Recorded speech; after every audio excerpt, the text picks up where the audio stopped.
안녕하세요, 어린이 여러분.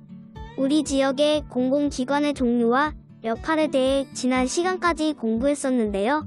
우리의 일상이 우리가 알지 못하는 수많은 사람들의 도움으로 이루어진다는 게 정말 놀랍지요? 그런데 오늘부터는 우리에게 도움을 주는 공공기관에게 주민 참여라는 방식으로 도움을 줄 수 있는 방법에 대해 공부하려고 해요. 지역 주민인 우리가 어떤 도움을 줄 수 있는지 알려면 우선 지역 문제가 무엇인지부터 공부해야 되겠지요? 문제의 원인이 무엇인지 알아야 해결할 방법도 모색할 수 있을 테니까요. 그렇다면 우리가 살고 있는 곳에는 어떤 문제가 있을까요?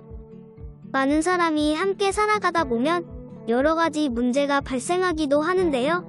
예준이네 지역 주민들이 겪는 문제가 그림으로 제시되어 있네요. 멀리 구급차가 움직이지 못하고 서 있는 거 발견하였나요? 그리고 옥신각신 다투는 사람들도요. 네, 맞아요. 주정차 금지 구역에 주차한 차 때문에 사람들이 다투고 그 결과 구급차가 지나갈 수 없었네요. 교통체증이나 주차 문제 말고도 어떤 문제가 있나요? 공사장 소음으로 인근 건물에 사는 주민들이 제대로 쉴 수가 없고요. 아무렇게나 버린 쓰레기로 거리가 지저분해지고 악취도 나는군요. 게다가 자동차 매연으로 공기가 오염되어 사람들의 호흡기 문제도 생기고요.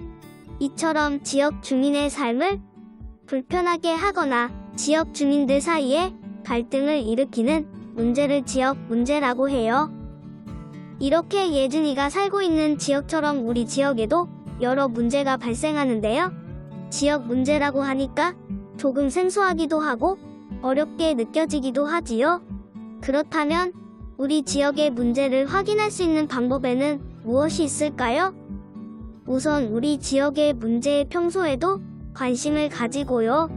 시청이나 도청 누리집을 방문하여 검색해보는 방법도 있어요. 또 지역 신문이나 뉴스, 지역 방송을 살펴보는 것도 좋고요.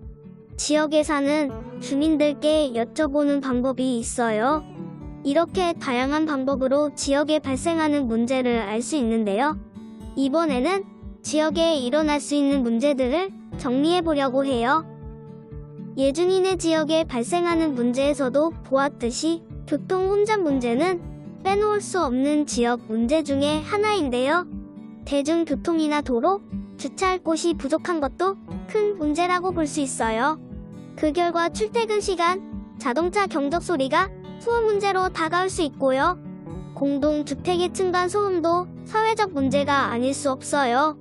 환경오염 문제는 전지구적인 문제이고요. 시설 부족 문제나 주택 노후화 문제도 큰 고민거리네요. 도로나 인도 주변에 울타리가 훼손되거나 맨홀 주위가 파이거나 보도 블록이 파손되었을 때 안전사고가 나기도 해서 큰 불편함을 주기도 하지요. 오늘 배운 내용을 정리하면요. 시도청 누리집을 방문하거나 지역 주민들께 여쭤보는 방법으로 지역에 발생할 수 있는 다양한 문제를 확인할 수 있다는 것으로 오늘 수업을 마무리할게요. 여러분 모두 수고했어요. 다음 시간에는 지역 문제를 확인한 후 해결하는 과정을 살펴볼게요. 다음 시간에 만나요.